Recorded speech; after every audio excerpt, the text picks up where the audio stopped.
Welcome to another show on what happened this week. What happened this week? We have Maria Ramirez Trillo from AARP and also our good friend Gina Roberts from the Arizona Clean Elections. Welcome, ladies. How are you? Great. Great. Thank you, David, Perfect. for having us. All right. Well, as you know, this is a new show, and it's called "What Happened This Week." What happened this week? And what we try to do is kind of run on a few of the events, news that took place in the country, in Arizona, of course, and also at AARP. And so we don't like to make this show too long. So let's get right down to the news, to the events. And I'm going to ask Maria. Maria, if you don't mind covering the first one, what's this about? Right. So, David, the Emergency Broadband Benefit Program opened yesterday to the public, and this is a federal program that helps eligible persons access affordable, high-speed internet during the COVID pandemic. So people can apply with a participating broadband provider. You can find information at our website, www.aarp.org/EBB, or call the number 833-511-0311. So it's important to have those folks that want some discounts and need the high-speed internet to go ahead and apply. I have to believe there are some requirements, but they can find all of those details on that website, correct? Correct. Thank you. Gina, how about you help us with this one? This also make very much news in our state. Take it away, please. Sure, David. So this week, the governor signed Senate Bill 1485. And so what this bill does is it affects what we have in Arizona, which is the permanent early voting list. It changes that to more of an active early voting list. And basically, it states that if you're on the list, which means the ballot is automatically mailed to you for every election you qualify, if you choose not to vote that mail ballot that was sent to you over a course of 2 federal election cycles, so basically at a minimum 4 elections, your statewide primary and your statewide general elections over the course of 4 years, then the county is going to send you a notice and they're just going to confirm with you, do you still want to remain on this active early voting list where we will continue to mail you your ballot automatically? And voters, you have 90 days to respond to that notice. And if you don't respond to it, then the county is going to remove your name from that active early voting list. And all that means is that you can still vote, you're still in the voter rolls, and you can still request an early ballot. It just means the county's not going to automatically mail it to you anymore unless you respond to that notice and confirm your intent to stay on it.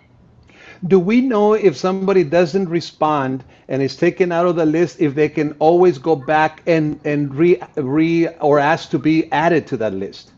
Absolutely. So if you do come off of the active early voting list, you can always sign back up again. So it's really the voter's choice.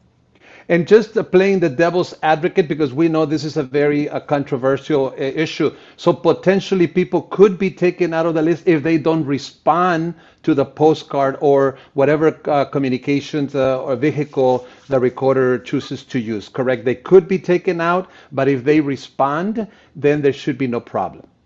Right, you could be removed from the early voting list. And again, all Right. that means is that they're not going to automatically mail you your ballot. You just have to contact them and make that request. And that's only if you fail to vote in that designated time period, that mail-in ballot. And if you do not respond to that county's notice to you within 90 days. Perfect. Thank you so much. I'll cover this one. Another good thing that happened this week is that they are asking voters to make the final decision on whether the Dreamers get in-state tuition or not.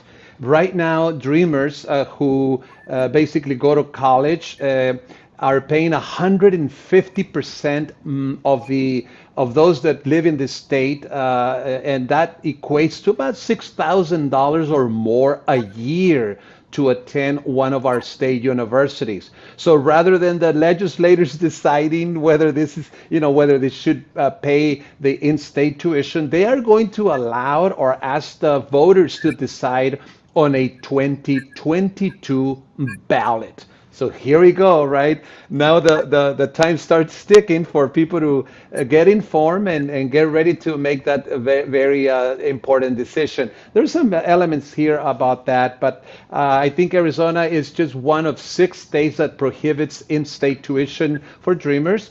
And I think we all agree that a better education translates into a better Arizona. So there you have it. And now let's go back to the next one. I believe it's your turn, Maria. So our the Pfizer vaccine has been approved for children that are 12 to 15 years old. So the U.S. regulations or regulators have approved this vaccine, which is meant to protect the nation's adolescents before they head back to school in the fall. So vaccination, of course, is voluntary. So it's going to be important for a lot of families so that their children are safe when they go back to school. Yeah, definitely a good news. Anybody who wants the vaccine for their children, as low as 12, now they can get it. Thank you so much, Maria. And I'll cover the last before we wrap it up. And basically, this made the news as well. I would say in a big way. The Labor Department reported 8.1 million unfilled job openings as of March 31 or 31st. And it's interesting because the arguments is that there's too many incentives for people not to work.